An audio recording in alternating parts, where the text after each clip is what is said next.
All right, Callie. You're cool, man. I've got my green screen. I'm going to buy one. I just haven't had a chance to go to the shop or order it. So I will. So what's going on, YouTube world? So today's discussion is going to be on law of relativity. This is yours truly, the James Cardoza. Here with Kelly Bolo. For anybody watching, we appreciate you. Hi, morning for me, evening for you, or afternoon. I ain't gonna lie. I'm always gonna find it funny how as soon as we just hit that little live button, how our tonalities change when we talk. You know, it's like we feel like we're talking to an audience, but I guess it's just me and you having a conversation still. Yeah, well, it is. It is you and me. But I know your wife's listening. Hello, Rebecca. She's our audience. That's funny. You know, it's hard to get people to follow you on. I know it's off topic. It's hard to get people to follow you on YouTube. Yeah, I wouldn't know anything about the YouTube yet. I'm still working on all of that. Well, before since you're not very knowledgeable about YouTube, before you get knowledgeable about it, there's like 22 other forms of YouTubes. So kind of research around and see maybe there's a better one for your area. Like I don't even know if YouTube's the best. I don't know. Yeah. I just know what I want to know about. Yeah. Interesting. Now I've got a bit of work to look up because I didn't know that. Well, I only found out when I was because on the Noble Goldman marketing videos or the introductory videos where they show you have the ability to record your own video like or introduction and then put it over in there so they can see you specifically. And it had two different options, and I was confused at first. Then I asked Mark. I guess he's the one who told me there's a bunch of different like YouTube platforms, I guess. Okay, well, I will check it out. But Sorry about that. Not my skill. Hey, what's our law today, James? What's the law today? Law of relativity, my friend. And what is it in relationship to? Well, after doing a little bit of research, I see that's really it's research, right? Google, and I googled it. It's basically perception. So relativity is relative to the individual or the situation, how it may differ from perspective to perspective. Yeah, it's so true, isn't it? Because like even I've got a twin sister, and so even her opinion or perception of a situation is different to mine. Like you would think being twins we'd be similar, and we were growing up as children. Our perception was equal, like we had the same thoughts and beliefs all the time. I'd go to speak, she'd speak at the same time. I'd go to speak and it would be what I wanted to say. So it was like the same, but now we're adults. We have totally different opinion, totally different perception of what's going on. I'm into spiritual stuff and she's more into the church stuff. I'm just a multi-faith. I'd go to any church. Like I don't discriminate. My sister has just one style and she thinks I'm not religious for some reason. Like her perception of me is I'm not religious. I don't believe in Jesus and stuff like that. And I say to her, what are you talking about? Like, I love Jesus. Like, I'm totally multi-faith. Like, if I've got friends that are Christadelphian or Mormon or Catholic, I would go to any of those churches to go to a social evening with my friend, with no judgment in me at all. Just enjoy myself and the beautiful people. Yeah. But my sister thinks I am not connected to Jesus because I don't follow her path. It's incredible, her perception. Yeah, that's a good one. That's a pretty common one too. I think what I would like to know is though, would be because I think the separation would get to when you guys' experiences maybe began to differ. So I'm not sure if you guys separated in college, went to different schools, but at some point, like I think yeah, the twin internal instinct is there, but I think social people can change very quickly depending on how stressful or how uh, yeah, I think stress would be the one that would force someone to really take on an ideology quicker, which could be different than someone else. They may come across as different, than they normally have been. Yeah, I don't know if there was a change point, maybe in our middle 20s, late 20s, Yeah. where she went fully into this one church. And by then I was more into seeing the entire of Australia, and I was working and traveling all the way around Australia. And then when I came home, I wasn't going to church and she was, but then I got into spirituality via meditation and all of that stuff, but linked to God, like linked to angels and Jesus. And she said angels don't exist. And so from that moment, maybe that was the perception, like the separation, because she's fully into the Bible. She told me there's no angels in the Bible written about, so they're not real, or they're not true. They're not. She thinks I'm on the other side of the light just because I'm into angels. So maybe that was that's the separation point you're talking about. That was probably actually more early 30s, middle 30s. So maybe that was our separation point. And then, but where I still believe in angels, like I still believe that they do talk about angels in the Bible. And I've tried to tell them that they're in there. They do have a cup, Michael and all that. Right? When the archangel? Well, I guess it's Catholic. I don't know. It's hard to say because there are archangels.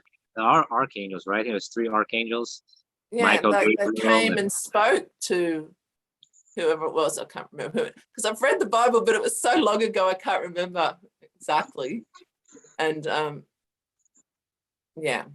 Well, it's just her perception and belief of what the church believe they're reading, I guess. And then there's the reason why people become anchored to a belief is usually a common, like a spouse or social involvement, right? So we're chasing the feeling.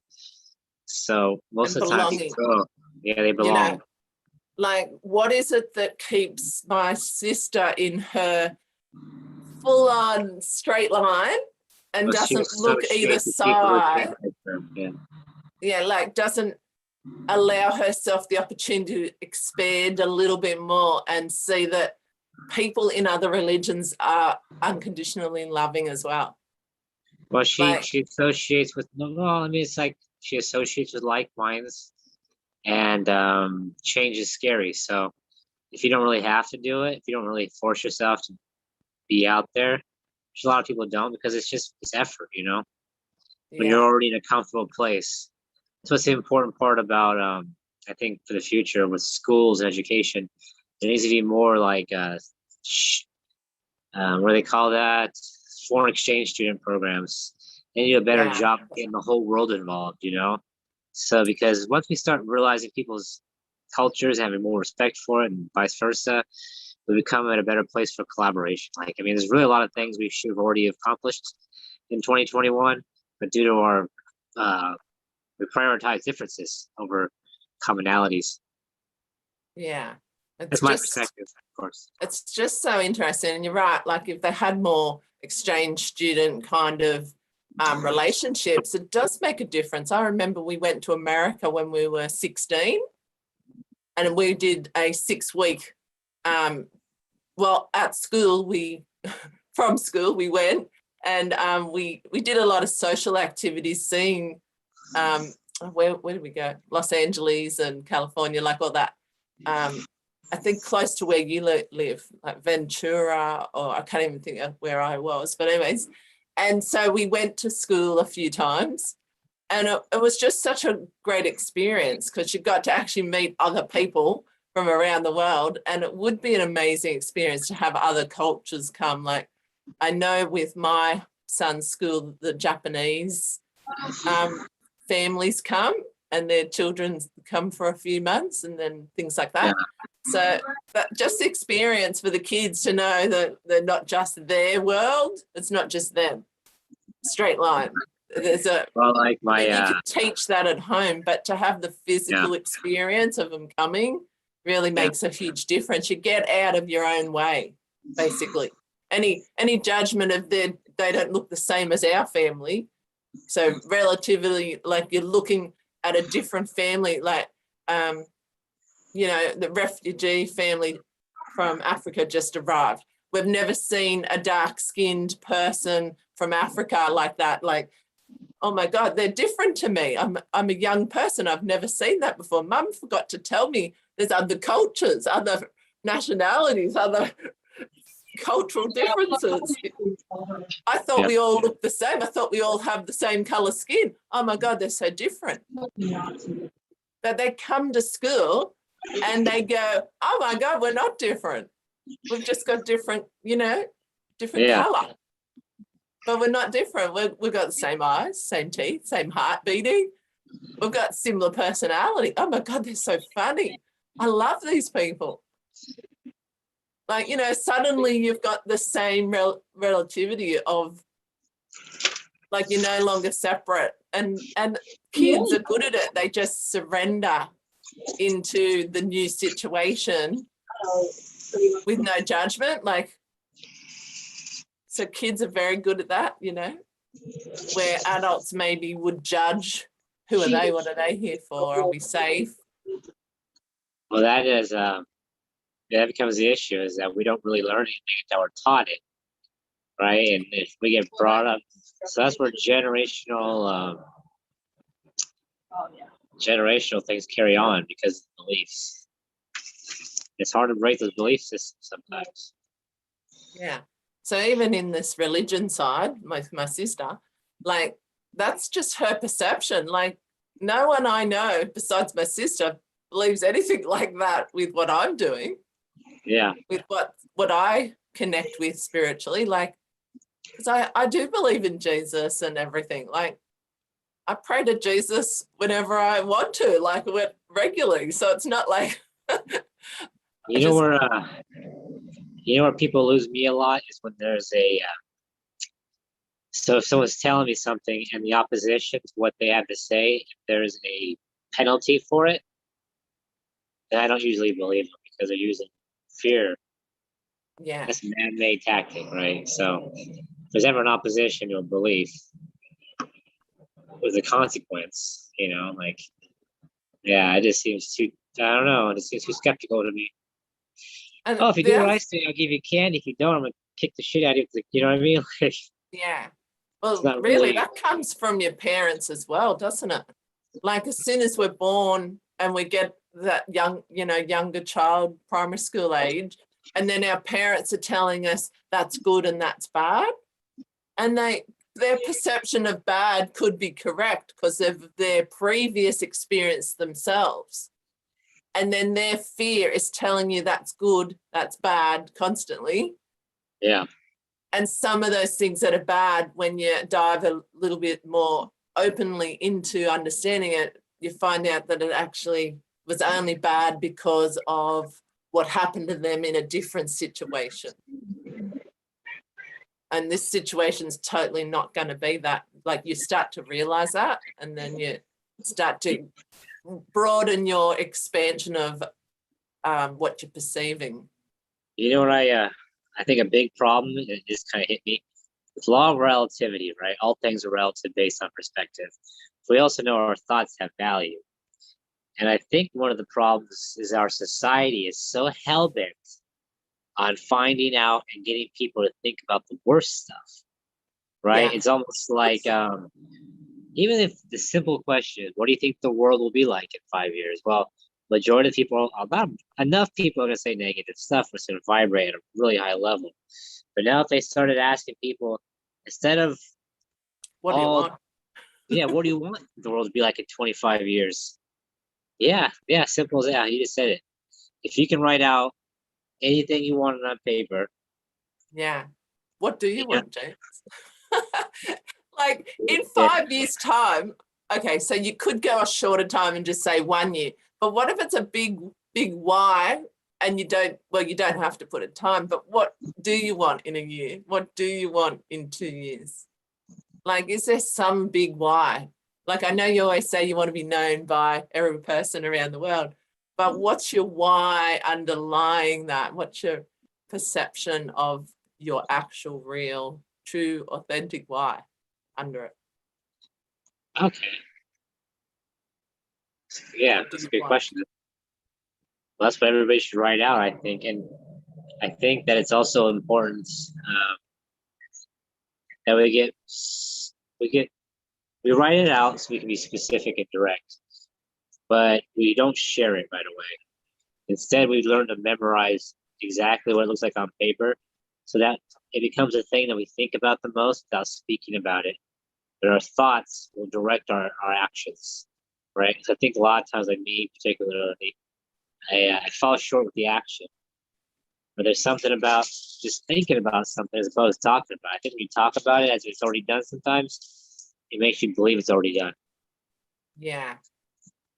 So I would say to you, 5 years from now, like maybe you could do it, I'll do it. We'll get back to each. Hey, maybe we can mail each other a letter. As soon as we write it down, there's already one action to mail it to each other. Yeah, mail it. Yeah, That'd and be then kind of cool. Yeah. That's important because when we were kids, well, I used to write letters all the time. But now letters have gone out the window. But letters are kind of cool, though. I mean, the idea of writing someone a letter is kind of neat. Like when I was in basic training, I used to get letters from my family. It was really valuable too. I was, I was 18, just left the house, a little bit very scared. Not know what was gonna happen. So getting letters from home was nice.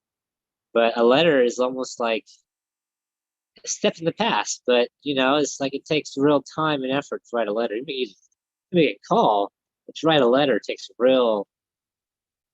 Yeah, because you've put yourself in it. Like you've put your emotion in it, your thoughts, your feelings, your beliefs. Like you're putting all of those aspects of your perception into the letter of what you're writing about. And if it's about missing you, James, at 18, if it's about keeping you safe, you're putting all of that in there. So when you read it, you feel the family. You're not alone because you feel them reading it. You feel connected back to home because you're reading it. They've thought of you and sent it because they're missing you and are thinking of you. So you're reading all of those senses of connection back to home, which is all a perception. Yeah, there's a perception. Everything's a perception. It's funny, as you were talking about that, I just want to say to anybody watching this, if you're making it this far into the video, and a young man or a young woman who's off into the service or off at college, I'll tell you one of the things that an 18 to 25-year-old are going to love. Clean socks and underwear and some cookies. Yeah, lovely. Thank Basically, you. my mom used to send me socks all the time. Man, it seemed like they always came in clutch. Beautiful. So you're wearing your mum on your feet, like you're connected to family, basically. Like, I mean, you're wearing her in your heart, but it's your feet, so you're fully connected to family while you're working. Yes, it's a security blanket, right? No, it's like having the family still there because you're missing them. You're away doing something you normally wouldn't be doing, but you've chose to. And you do, when at that age, 18, you do have that full connection to family. You haven't left home yet. And then when you leave home, it's a totally different experience. Like you've gone out on your own, you've chose to take that job, you're growing up, but your family is still that connected to you because you've just separated physically, but really not emotionally, mentally, spiritually.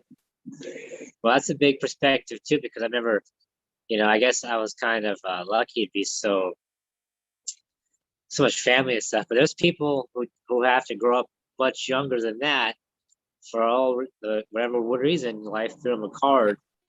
And so there are people who are 18, 19 in the military, and that was no big deal. That was just part of life. Like they weren't, you know what I mean? So it really does. Perception is a lot of perceptions based on your past experiences. Yeah. Yeah. So, because a lot of young teens and younger children have had an awful relationship with people even before 18, like you're saying. And for them, that would have been solace to get away from the past of an experience that for you, your perception of their experience might have been like, well, if you've heard some of their stories, you'd be like maybe feeling horrific, a horrific trauma they've gone through, but you fully can't perceive what they've gone through because you haven't been in their position. But you have this compassion and understanding of why they left home, where in your relationship, it was a different leaving home. It was a job that you wanted to go into. You chose it for a different reason from your perception, and you have a different missing of home, a different relationship with home. And so just in that, there's so many different relativities of perception. And so, and then we still come together, like you at 18 and that other person with their different kind of relationship from the younger years. You've met in this new job together. You work as a team, no matter what they've been through. You don't have judge, you know what I mean? You with your compassionate heart, you open to their story, you accept them, you work together as a team, no matter where you all came from. Yeah. Yeah. And if you don't, life won't go well, because that team in such a big job like you had, if one of those team members isn't accepted, there could be a horrific outcome while you're fighting against the other side. Yeah. I was never in a combat. Yeah. No, definitely. It's definitely serious.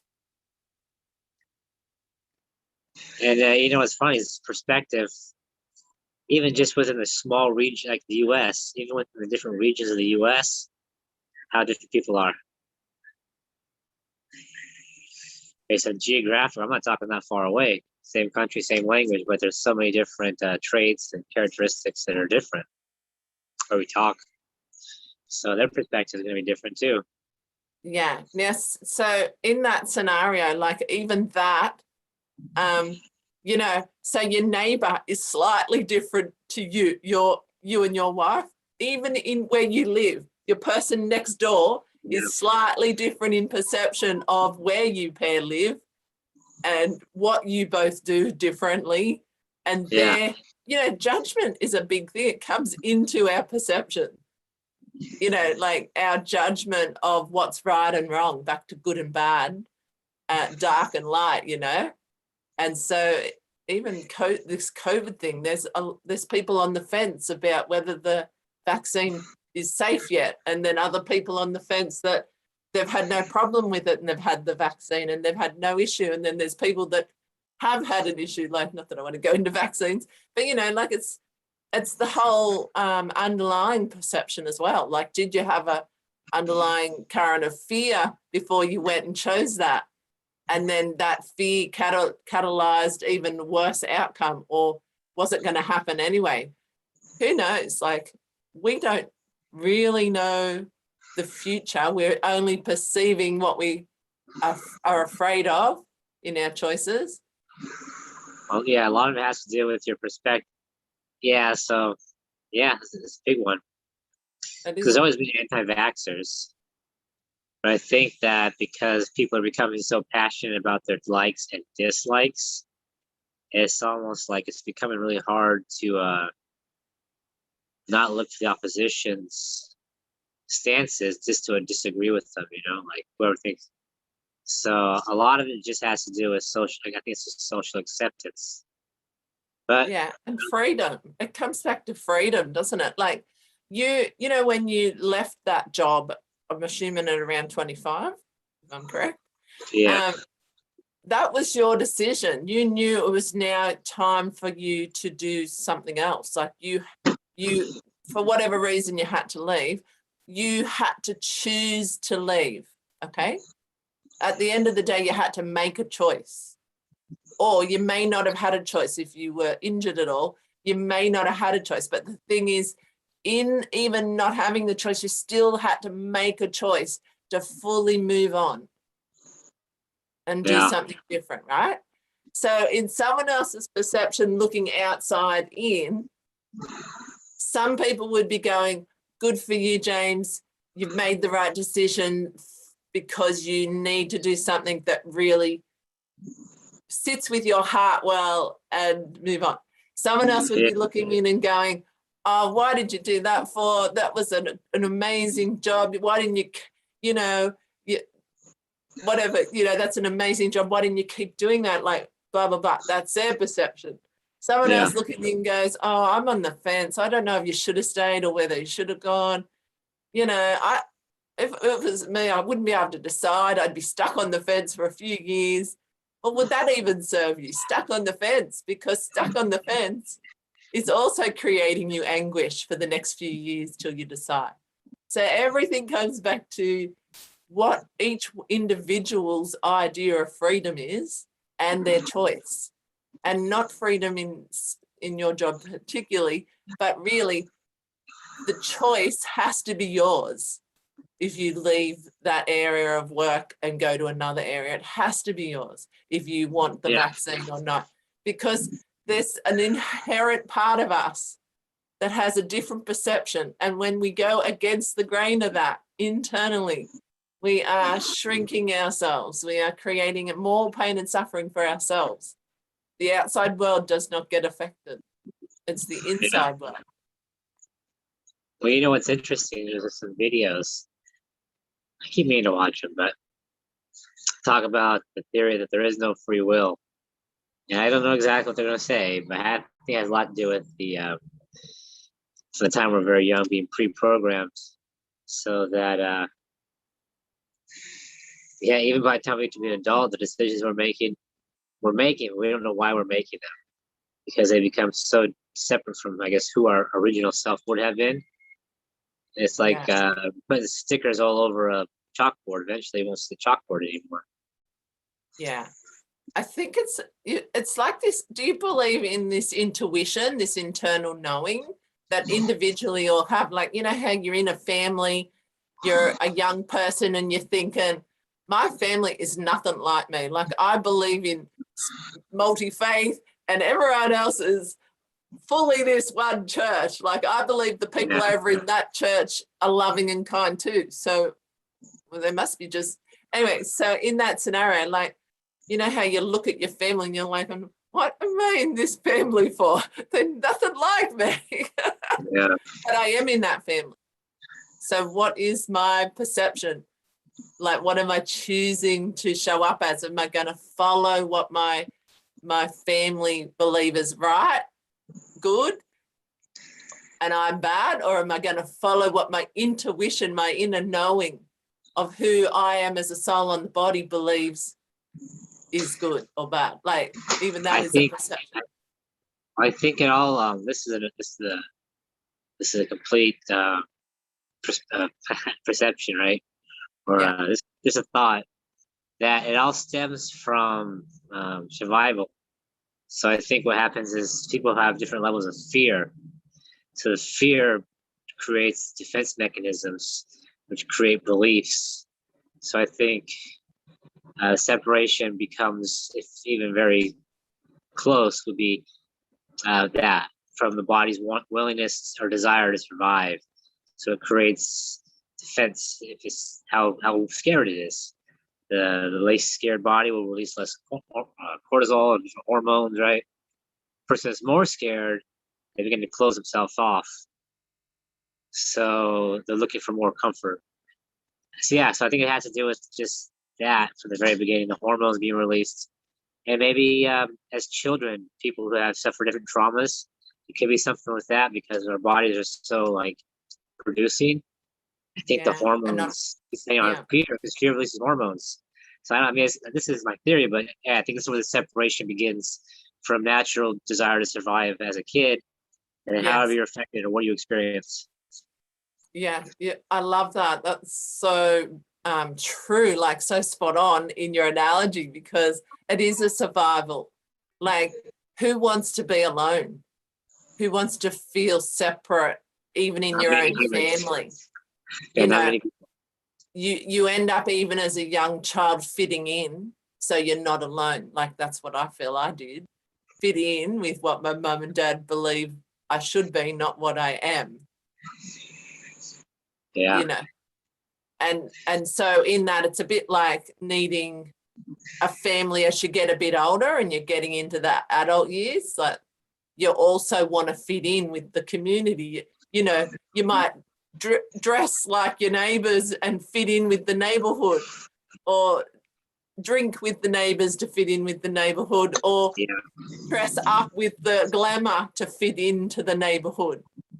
But is it what you really want? Do you want to just be carefree and not look like Hollywood and actually walk down the street as you to fit in? You know, Yeah, so we're still I don't know the searching for the tribe. We're still searching for the tribe, yeah. but the tribe comes to us when we decide to show up as us. Huh. Well, I would say I think we think we're more different sometimes than we really are.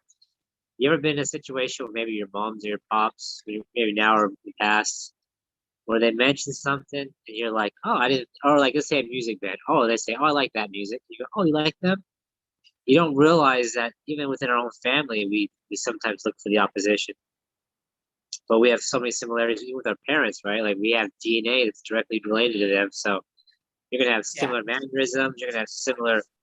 Like I laugh just Face like my dad. features. Yeah, like oh, yeah. So Yeah. yeah, it's You very know, very. so yeah, there's so much, you know, perception, relativity. But if we're deep down feeling into our intuition, knowing who we are, all of that doesn't matter. Like, when Yeah, we're like we were never unconditional taught. love, you know. Yeah, what if we were never taught anything? What if we were just born on a tropical island? Not tropical island. Yeah, what would we decide to think? Well, I think the first things we would strive for is to maintain survival. Yeah, And then we food, might start water. simplifying things. We might start trying to make things easier for ourselves. Yeah. And then what if a boatload of people arrived from another island who their boat falls apart right at the impact of landing on the beach, and then they're stuck with you? Like, what would you, if you've never met anyone before, like, we don't know what we'd be thinking, but we'd be hopefully thinking, let's help these people. Or would we be like, who are they? Protect, run, hide, get our Yeah, instruments. yeah. Well, if you've never had interactions with other people before, it's hard to say. But Exactly. you know they've done. Oh yeah, well they've done studies too. Yeah. People really like to connect with um because it makes them comfortable. They had this study where they gave 100 people, half of them gave red shirts, half of them gave blue shirts, and mixed them up. By the end Yeah. of the experiment or whatever, all the blue shirts had naturally congregated together, and all the red shirts had naturally congregated together. Right? For whatever reason, that if nothing else, that was like the conversation starter. Yeah. Right? Oh, I love That, that. So that, oh wow, I love your blue shirt, James. Oh, I love your red shirt, James. well, I was Like, like, what a great conversation starter. well, it's like, hey, sometimes people have to, like, The why are our simple, conversations so similar and so boring? Why is it always, how are you? How are you? How's your job? How's your job? How's the family? How's the family? Like, there's only 3 areas of life society judges us off of. yeah. And if they didn't start the conversation and you're in a room, no one starts the conversation. They stay in their own space, lane, and corner. No one speaks. You all go home again. Like, time's up, 1 hour, session's finished, no one said a word. Like, how Yeah. bizarre would that be? That's super. Why couldn't it couldn't happen with me in the room? Because I would find someone not to. I know. So how interesting, like any scenario is strange or not normal or Yeah. actually normal and actually perceived as normal, depending on how you see it relative to you. Yeah. Yeah. I know certain cultures don't talk very much. It's not very. So what? Yeah. Yeah. Even jokes, right? Like what people perceive as appropriate, inappropriate jokes. Yeah. So So that's it's all relative. You know, it's all relative to who you are, what you hear. Even someone telling a joke hears it different to someone else. Yeah. Experiences is an offend them, is not offend them. So before we get off this call, just a question to you. How can you use the knowledge of the law of relativity to benefit your day? For me, I feel like I just stay in my heart and be open. So there's no judgment in my law of relativity. You know, like my perception comes from compassion, no matter what it is, what I'm seeing, so that I stay home in me. Because I don't want to, as soon as I have a different relatively experience of it and put a label on it, I've already labeled it. And if it's a negative label, I've already left home and I want to stay home. I want to stay in my heart. So no label, or if it has a label, check that it's compassionate. You know what I mean? Like, is it what I really want to believe? That's pretty good. That's a good one. And I'm not sure if this is from the book or not, but first thing that comes to my mind is slow to speak, slow to anger. Like realize that every person involved, and every person who's going to be impacted by the people involved are going to have perspectives. There's going to be a ripple, and every person interacted in that ripple perspective, right? They may not agree with me, but they're at least, like you were saying, it's being as compassionate as possible towards everybody and their opinions. Even your thoughts, because your thoughts, if they're not coming from love, not staying home, they then make an impact, because the energy of our thoughts, the other person telepathy picks up that thought. They may not know what you're thinking exactly, but they know it was you that said it in your mind. Like, that's how powerful. So, you know, do you want to come from compassion and find a way to open more of that, or do you want to continue the negative, perception? Up to you. I guess it's your choice. And catching it.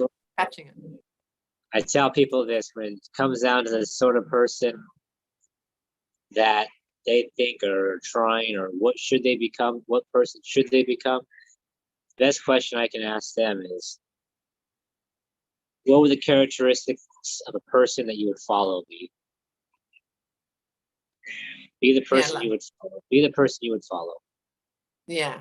And if you can't figure out who that is in you, because you're not aware of who you really are, like if you're still struggling with the emotion.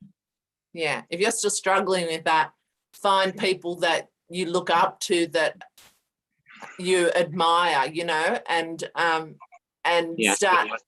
Yeah, like if you admire, say, Abraham Hicks, and you look up to her for her wisdom and that, just keep following what she shares until you start to find your own unique self. Like, use that as a support system, because she's got so much wisdom and compassion. Yeah, she's definitely not short in that area. Well, my friend, next week is law of polarity. Oh, good. Nice. All right. So we have 3 left. We have law of polarity, followed by law of rhythm. And the last one is law of gender. Interesting. I think it's in reference to the masculine and feminine energies. Yeah, love that. But I'll And talk to you soon. there's perception again. Sorry.